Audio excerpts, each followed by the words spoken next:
From LinkedIn News, I'm Leah Smart, host of Everyday Better, an award-winning podcast dedicated to personal development. Join me every week for captivating stories and research to find more fulfillment in your work and personal life. Listen to Everyday Better on the LinkedIn Podcast Network, Apple Podcasts, or wherever you get your podcasts. Break language barriers instantly by translating up to 44 languages in real time with the HP AI PC, powered by the Intel Core Ultra processor. With the right tools, work doesn't have to feel like work. Learn more at hp.com/AI PC. Hey, I'm Kwame Christian, and you are about to step into the world of Negotiate Anything, the #1 negotiation podcast in the world where we teach you how to make difficult conversations easier while getting more of what you want in the process. Each episode is packed with practical tips and strategies from the experts. We delve into negotiation, conflict resolution, and leadership skills that are crucial in both business and in life. Whether you're closing a deal, managing a team, or navigating personal relationships, Negotiate Anything provides you with the tools you need to succeed. Our conversations are real, relatable, and most importantly, rooted in practicality. So if you're ready to transform your conversations and elevate your negotiation skills, join me on Negotiate Anything. Subscribe and listen on Apple Podcasts, Spotify, or wherever you love to listen. Let's make every conversation a winning negotiation. Catherine, thanks for joining us today. Thank you for having me. It is my pleasure. So how about you get us started by telling us a little bit about yourself and what you do? Yep. Civility Partners has been in business for 14 years. I'm very proud of that, realizing we're creeping up on 15 years. And Civility Partners is a consulting firm focused on turning around toxic behaviors and toxic culture. So while there are many culture consultants out there, that is our niche. And I started this business pretty quickly out of graduate school. I was a director of HR working in an environment where there was one toxic person. And because I was in HR, I could got a nice view of how he destroyed the organization person by person. Ended up getting my master's degree while I was working there and did all of my graduate research on workplace bullying. And so I have a super niche level of knowledge around that very particular phenomenon. So yes. Oh, this is exciting. And kudos to you at 14 years. When you look at statistics in entrepreneurship, surviving a year is a big accomplishment. So kudos. Yeah. And I know you're focused on scaling too. I want to make sure that you can shout that out because that's really exciting. Yeah, thank you. I'll just say I had a hard lesson earlier in the year around just how unable we were going to be able to scale or how not ready we were to scale. I was working with a partner and her and I were bringing in sales like crazy and it was great, but then we couldn't support that on the inside of the company. And so it was a blessing in disguise to really you can read books about scaling and all of that, but to really have that slap in the face, like, oh, now I get it. I really get it. So the company's looking very different and everyone's firing on all cylinders nobody wants to go back to what it was, all that chaos. Yes, let's have process. And yeah, it's super fun. We're having a good time. This is great. And you could see me laughing as you were saying this, not laughing at your pain. I'm laughing with your pain because I'm going through the same thing. It's so tough. And the books make it sound kind of not easy, but manageable. But I think really there should be a chapter in every book called like, it's going to hurt and you can't avoid it. So kudos to you. Congratulations. And I'm excited to get into this because a lot of times when we think about dealing with bullies in the workplace, really the advice is essentially, how do you slay the dragon? But I think what's really interesting is that you come in and you're saying, how do I coach the dragon? Mm-hmm. And so I think that's a really fascinating paradigm shift because you're working with the person who's considered a bully or a difficult person. So what is it that made that your focus? Yeah, so there's a lot of villainizing these individuals, and I get that. I was at the receiving end of that behavior, and I think my journey helps. I learned about this person I was working with through the lens of academia. I was not in therapy. I wasn't in a Facebook group where everybody's complaining about the bully they work with. I was learning about it from a very logical place, which is how I function anyways. And so I learned a lot about the context that this person's in, the CEO's allowing this behavior. Like, we can't just be, well, they're a psychopath and I know it feels like that. And some of them are. I have a few of them. But in general, they're really good people and they really want themselves to be successful, but also the team and the organization. And which is ironic. And again, I know if you're at the receiving end of this behavior, it certainly does feel like they're a psychopath, but they're not waking up in the morning excited to make your life miserable. They're excited to see the organization succeed. And so I joke they're my delicate little flowers or little glass animals, because what's happened is they've learned to fight real hard to look competent. And when somebody makes them feel like I'm going to look incompetent because of your mistake, or you're so smart or the leadership really likes you and that threatens my competence, they start to lash out. So they can be tamed, and it's about coaching and helping them recognize the impact they have on the people around them and then giving them some strategies. So I fell into it just by nature of getting my master's degree and focusing on bullying and just really trying to find all the ways that I can solve that problem. And coaching is one of them. I love this. This is really helpful. And now for all of those people who don't identify as a bully, do not turn off. Okay. We're going to help you out too. Talk about you too. Yeah, we're getting to you too. But I love this point because this is really, really helpful. Again, like you said, we vilify these people. We say, oh, you're awful. And our lot in life is to deal with you. But instead you're saying, hey, at their core, they're generally good people. Mm-hmm. And they want to be successful. They want the team to be successful, but they've learned to fight in order to protect their competence and be seen that way. And it's in their mind, they might not feel as though they're being aggressive. Mm-hmm. Right. But the world perceives them as the aggressor. And I think that can really help us approach these conversations with them with a little bit more empathy, understanding, and compassion, which could go a long way when it comes to dealing with these really tough conversations. Absolutely. If you go into it feeling like they intend to harm you, then it's a lot harder to talk to them about it. Right. But if you recognize they're actually good people, you got to find the right way to talk to them, because they don't like emotions. They're not, the only emotion they're showing is the anger. Other emotions, they don't kind of believe in those at work, right? So, but just, recognizing they just don't understand the impact they're having. So hopefully that makes it a little bit easier to talk to them. They're not there to hurt you. They just don't know they're hurting you.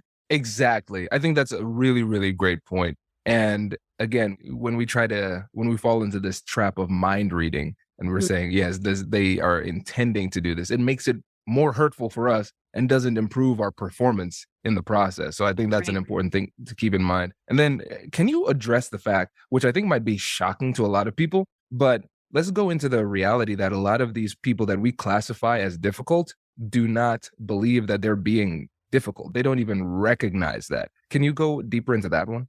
Yeah. So because they've been living in this world of fighting their whole lives, and just to give you some examples, all of my coaching clients have a story. One woman came from China as a probably 18-year-old. She didn't speak English. She was the sixth child. She was a daughter. She literally grew up on the crumbs of the children before her growing up in China. And she came here, didn't speak English, and worked her way through getting a PhD. And she's the quality control manager at a pharmaceutical company, or sometimes it's just surroundings. One guy I coached he loved to say, I grew up in this side of Chicago. So he just had this tough exterior that he had honed in on. So when I'm working with them, it's helping them recognize you don't have to fight anymore. People think you're competent. Look at where you're at. I'm coaching executives and VPs and C-suite. So that's where it comes from. They've just developed this mode of operation around fighting. And I can't teach them emotional intelligence, I feel, and that might be a little bit of a bonus if they do learn some, but it's very focused on strategies. So when you talk to someone, if you're a leader, especially addressing someone who bullies in your workplace, of course, they're going to justify and deny. You want to talk to them about his perception. So don't get in a fact battle with them where you're saying, well, I heard at the meeting yesterday that you did this and this, or at the meeting, I saw you do this and this. They don't understand. So that's futile. What you say instead is the perception is that you come across as abrasive. And that's a lot of people's perception, getting a steady stream of complaints about how abrasive you are. And when they justify and deny, I don't know, I'm not in every meeting you're in. I'm just telling you the one fact that I know is several people perceive you this way. And we need you to change that perception of you. And so it becomes more about that. Then you're broken, stop hurting people. Catherine, this is great. This is a really strong start because the focusing on that term perception is a really strong strategy because it detaches from this "you're right, I'm wrong" type of conversation that is doomed to go nowhere. Because we can both agree on what has occurred, but then everybody can disagree on the perception of it too. And so by being very intentional about the words that you use when you're having these conversations, it makes it less likely for the conversation to spiral out of control and be unproductive. And I feel, and you tell me if I'm wrong on this, I feel like a lot of people would be surprised that people think that they are difficult. Is that what you see too?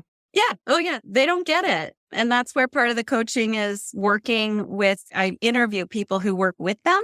I'm not on a fact-finding mission like HR investigating harassment complaint, right? I just ask, basically, tell me about your perception of this person. And so I'm operating fully in perception. I don't. And so then I take all those notes, I move them all into themes. It's often a 20-page document and I read it to them. And it's like theme number 1, you shame people in public. And then here are the words of the people I interviewed. And of course, they were removing identifying information, but they don't know who said what. But you can't argue with the fact that you're perceived as shaming people in public because I interviewed 15 people and they all agree that you do that. And some of them try to get smart. They'll say, well, that's their perception. Everybody has their own reality. And it's, yeah, but you have 15 people sharing a reality. That's all their perception. So it's a reality at this point because 15 people see it that way. So it's just, yeah, like really pushing back. And so that call is hard for me and them. It's not a fun call. But what I see is that's where they really start to go, oh my gosh, I didn't know it was this bad. Help me. I don't want to be seen this way. I wouldn't want to work for me. So it's just that mirror is super powerful.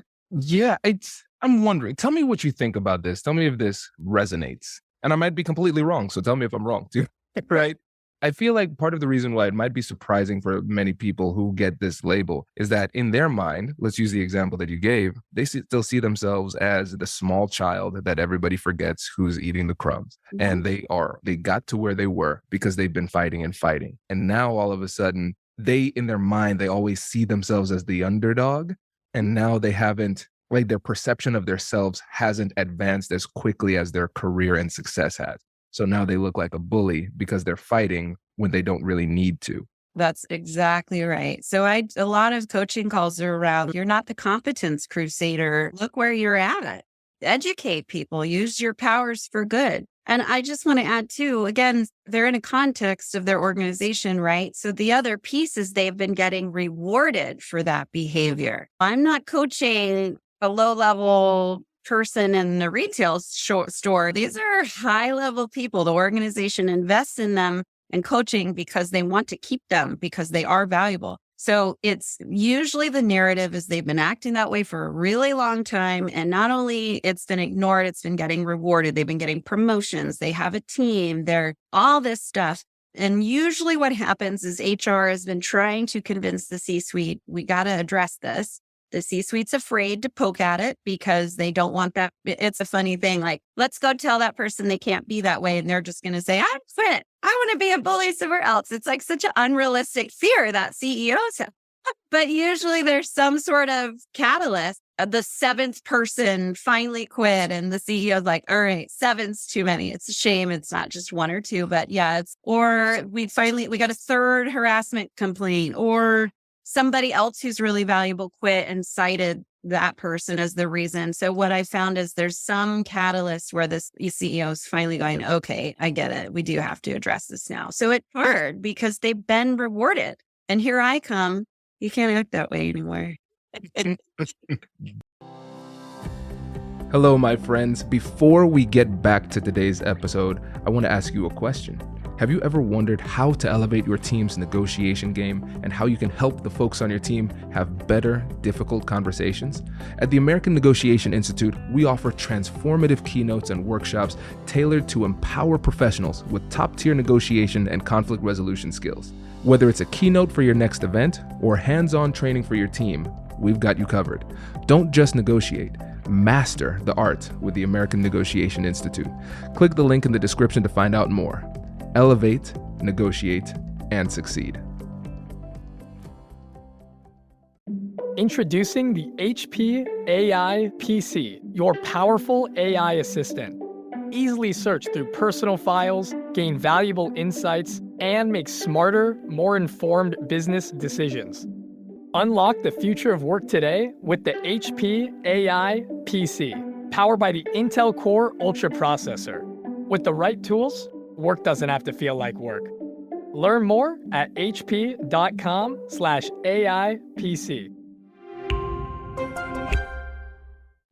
This is so fascinating because we can see this from so many different angles, right? Yeah. Because we have it from you as the coach having this difficult conversation with this person. That's a tough conversation to have. And we're seeing the skills that you bring into the conversation to be persuasive.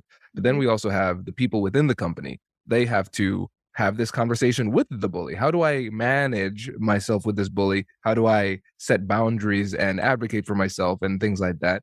But then we also have people internally, it might be HR or other employees, going to the C-suite, the CEO, whoever it happens to be, and says, this person is a problem. We need you to do something. You have the authority. I don't have the authority. So you do something. That's another difficult conversation. So let's get deeper into that one too. They are apprehensive, and we've already outlined why. So if somebody is saying, I'm going to my boss to try to get my boss to address this toxic behavior, what is the best way to go about having that conversation with the leader?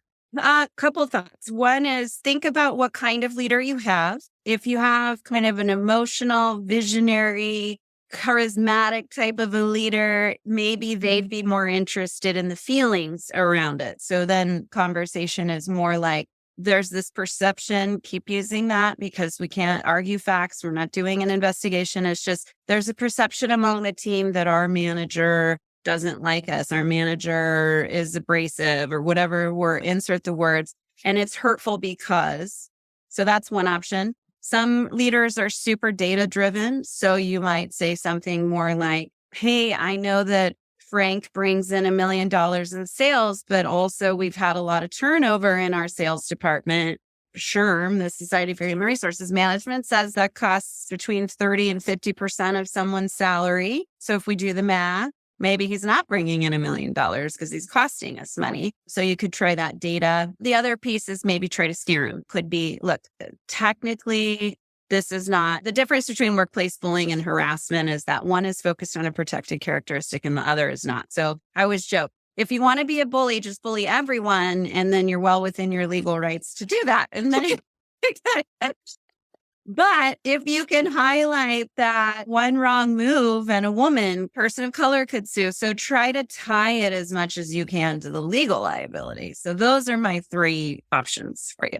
It's so funny, Catherine, as you were saying that, put on my lawyer ears and I was like, oh man, you're right. So like, it's so funny. You're absolutely right. If you bully one person as a problem, just bully everyone and you're safe. Wow. What a twisted world we live in. That's hilarious. No, these are really great. So let's recap this. So if you have a more of an emotional, like a visionary leader, we're going to focus on the perception. And then we're going to talk about how this person's behavior makes you feel. And then we could really tie that to productivity as well. If everybody has low satisfaction, low engagement because of a toxic coworker, that hurts productivity, really clear connection there. Then if the person's more data-driven, focused only on the numbers, let's bring in the numbers. Cool. So the number that they're going to focus on, I love the business development idea, is going to be that big number. What is the revenue they bring in? We don't talk about the costs that are associated with that person. And that's often what is not considered, especially from a CEO, because those are a little bit more intangible. And then also confirmation bias would lead you to take the path of least resistance. I don't want to have this tough conversation. They're a monster. You're telling me I know. And now I have to do that work too. So the confirmation bias will lead us to the path of least resistance. So I love the data. That's great. And then scaring them. As a lawyer, I love scaring people. It's a joke. But you were absolutely right. I think with one of the things that's interesting is that as humans, we crave certainty, and that unknown is absolutely terrifying. And you just leave them with a what if. You don't even need to finish the sentence. Yep. So what if they say this to the wrong person? And honestly, Catherine, like that's a big one too, because my last book, How to Have Difficult Conversations About Race, I approached it as balanced as I could with the topic. And I said, hey, as a person of color, you'll have to have these conversations. As an ally, you'll have to have these conversations. And if you are not a person of color, you will likely be accused, whether rightly or wrongly. Yeah. And so that's a scary thing. And so helping people have those conversations, but making it really clear that the perception is different. Because I was working with the police one time doing a mediation, and I did an analysis. I saw that, hey, actually, legally speaking, they did the right thing. And they were trying to use that fact to defend themselves. And so I told them, I was like, all right, cool. So let's say you get pulled over and the cop is a jerk to you. What do you think? They say, yeah, I think the cop is a jerk. Let's do the exact same scenario. Now you are a person of color and the cop is a jerk to you. What do you think? Oh, I think they're racist now. Yeah. Right. And so when you ask it in that question and pose that situation, it becomes really clear the danger that you're in. Yeah. Yeah. I'm going to have to check out this book. Yeah. It's all right. It's okay. No, it's true. And that's the thing about perceptions. And I think as businesses, we do get so focused on the facts and the numbers and the tangibles. You can't, turnover isn't a line item on your P&L because it's really hard to understand exactly what it costs. But you can make some estimates. And that's what I speak a lot to HR. And it's, you get a hostile work environment complaint. You do an investigation. Of course, you should do that. But there's so much more beyond. This isn't law and order. This is a workplace made of people. And so the facts are important, but so is how people feel about what's going on. And even if it comes back that there's no findings, the person's kind of a jerk, but it's not related to race or gender, what have you, they still make people feel like it's a hostile work environment, even if technically it's not, right? So I think HR and business in general, I think and you see that paradigm shift. We're moving more to things like engagement, and then Black Lives Matter happened and we're starting to look more at inclusivity. So what the shift from people as cogs in a wheel is moving, but we have a long way to go. Agreed. And now let's shift to what I think a lot of people are looking for with this episode. They're like, okay, that's great. I like empathizing with the bully. And yes, the CEO has a hard time, but Catherine and I have a hard time. I'm the one dealing with this bully. I have no authority over them. I can't just force them to be nice. And so for somebody who is having regular run-ins with a colleague who is displaying these bullying types of behaviors, what advice do you have for them to make those difficult conversations a bit easier? So much advice. The first thing I'll say is the minute somebody makes you feel like you're being disrespected, nobody makes you feel anything. The minute you feel disrespected by somebody or they're overstepping, address it, because those little moments of incivility they escalate over time. So what happens is somebody who engages in incivility, it starts to become normal for them. Nobody speaks up against it, and it just starts to become how they function. So the earlier you can do it, the better. And there's tons of research that's the case. They respect you, that you stood up for yourself. They see you as competent. You're good to go. Versus if you're listening and feeling like, gosh, I've been getting treated this way for a year or 3 years or 5 years, a couple pieces of advice. One is recognize that whatever you feel about it is probably 1,000 times worse in your subconscious. And I just really feel the need to tell you to take care of you, see a therapist, understand that if and when you leave that organization, all of that you've been hiding or holding in so you could function at work will come down on you like a ton of bricks. So take care of you, find some outlets. In terms of in the moment at work, questions are one of my favorite ways to kind of stop people in their tracks. So you could say something like, do you know that you're yelling? Or did you notice that when you rolled your eyes and made a joke yesterday at the meeting, that the whole tone of the meeting changed? So those are good ones. Do you mean to be abrasive because you are being that way right now? Questions are one of my favorites. The other piece of advice is rally the troops, right? So I'm not saying go around and talk crap about this person and try to build a mutiny, but recognize that if you're going to go to HR, the more of you complaining, the better. So if you can get a group of people to go to HR to say, look, we all report to this person and we all feel this way, it needs to change. That's a much different conversation than I feel this way. And because unless you call hostile work environment, HRs may not really have the resources or authority to really dive in there and help you. So I'm not saying falsely call that either, but Yeah. Recognize HR has to report to the C-suite and they kind of need a business case. So if you can help them make that business case, that's going to be more likely that they can help you. Wow, this is a masterclass. Okay, great. So let's start from the top here. So I love the fact that you made it so clear that as soon as we feel this, we have to address it. And you're absolutely correct, because now does the length of time between an accusation and the event necessarily diminish the validity of the accusation? No. However, it does diminish the persuasive value of the accusation, because the simple retort is, if this was such a problem, Catherine, you would have mentioned it 2 years ago, right? And so it undermines the argument. And so even though it doesn't feel good to have to address it, and we'd rather like stop and think through it, hey, no, we recognizing that there is some urgency, and it doesn't necessarily need to be in that very specific moment. Right. Take a few minutes, take an hour, take a day. But notice once you go beyond that 24 hours, then I think the credibility shot clock starts to tick. 100%. And you start to get dinged for that. So that is great. And also, people don't address the benefits of addressing these conversations, because sometimes if somebody is using force to try to get one over on you, sometimes the only thing they respect is that force. And we're not saying that we're going to engage in a firefight, but what we're doing is we're going to say, hey, I recognize this, I didn't like it, and I'm going to let you know. And this is how we can work better going forward. And people do respect that. And sometimes you have to put your foot down in order to get that respect. And it's not easy, but it's something that we have to do. And we have to come to the fact that, hey, listen, at the end of the day, we're social primates. We just happen to be a little bit smarter, right? And we will respond in similar ways. And sometimes you have to put your foot down and make a stand. Yeah. Can I share a quick story about that? Please do. It's so perfect. So when I was finishing out graduate school, I worked at a new organization. It was a startup tech firm. And of course, everybody knew I was going through grad school, focusing on workplace bullying. And one of my coworkers, he would talk to me about, well, don't you think our boss is a bully? I mean, you know about bullying, isn't he? And I'm like, he's assertive, but I wouldn't say he's a bully. But my coworker was really feeling picked on. And then comes the day where sights turned to me. What happened was I made a huge mistake with the client, and the CEO sent an email to me, and for whatever reason, CC'd many people in the office, and he really chastised me. And I thought, it's now or never, right? If I don't speak up, I'll become my coworker. He's going to see me as weak and he'll start. So what I did was hit reply to all. I said, there are 3 options I propose to solve this problem. 1, 2, 3. And if you'd like to talk about which option for me to select, let's do that in your office with the door closed. And I hit send.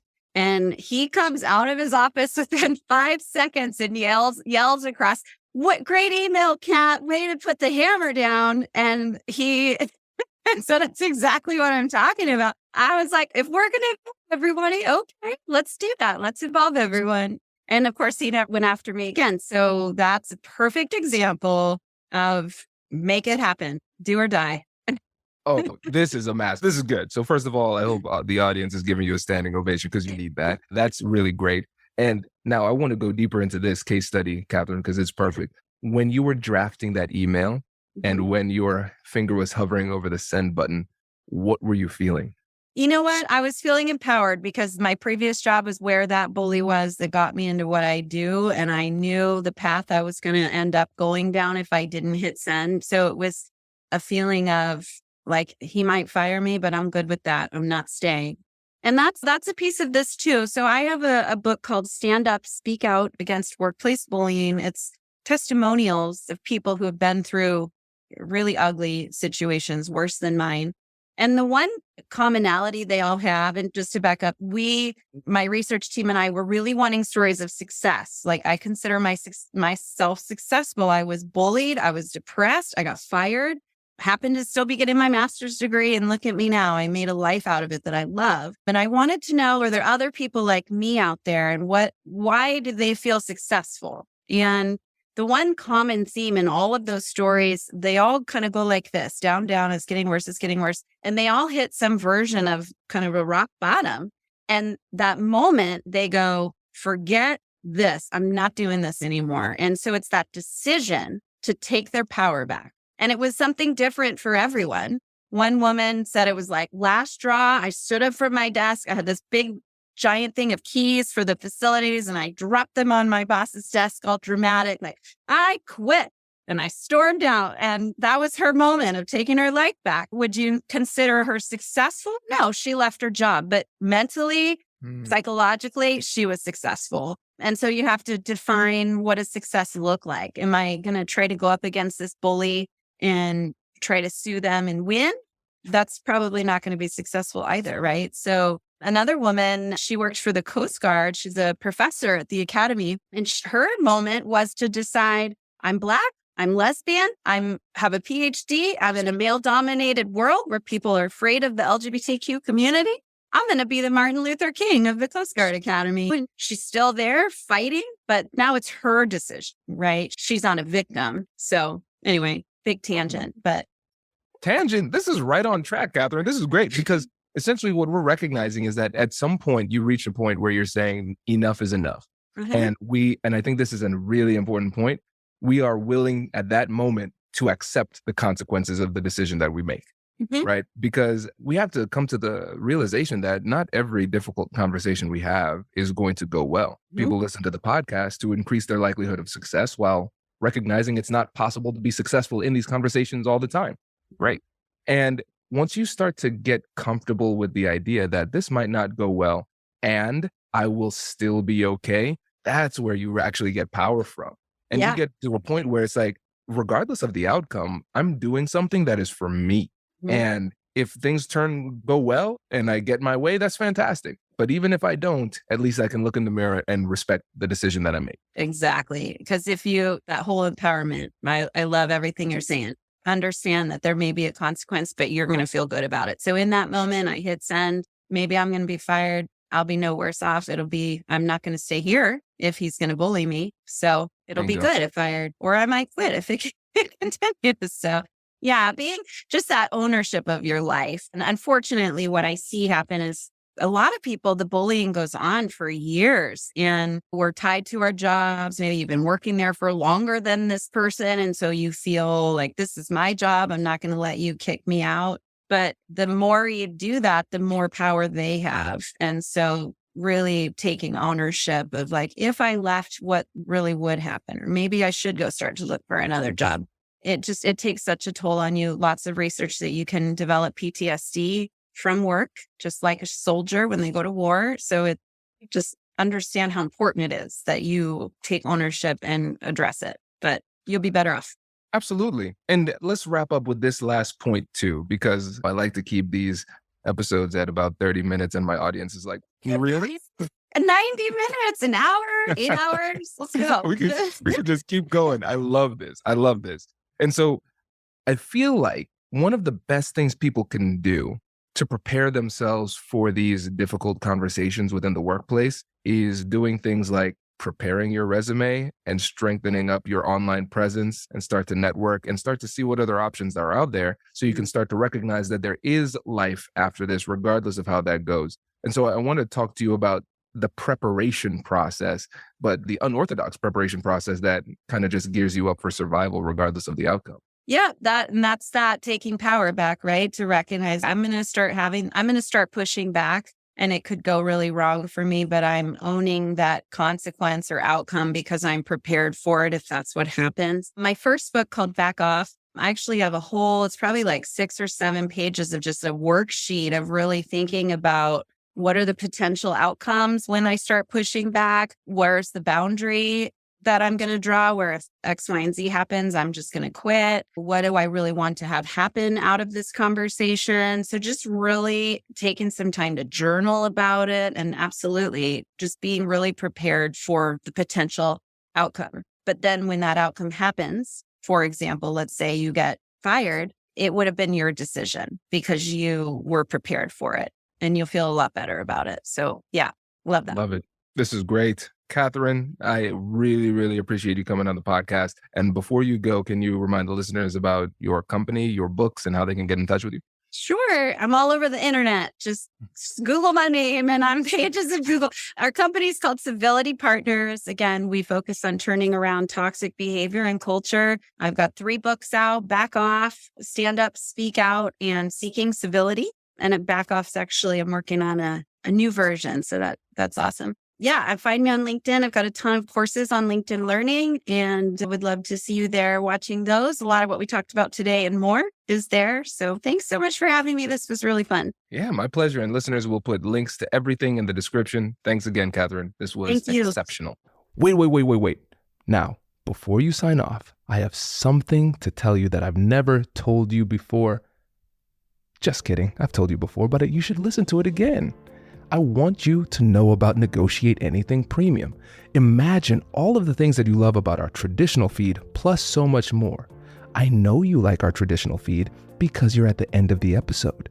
And with Negotiate Anything Premium, you'll get more bonus content you've been asking for, more of the expert insights that you can't get anywhere else, and more exclusive behind-the-scenes access into every conversation. Are you ready to get more of what you want out of your life, career, and every conversation? With Negotiate Anything Premium, you'll have access to more high-level, custom-designed content and insights, giving you the tools you need to negotiate higher salaries, better deals, and better relationships in your life and career. Once I had a listener share that Negotiate Anything helped her to negotiate a $53,000 raise. Could this be you? What would that mean for your life? I've seen firsthand the impact this model has had on my life and the lives of my corporate clients, and I am confident that it can do the same for you. Are you ready to negotiate more of the best things in life? Click the link in the show notes to learn more. I'll catch you later.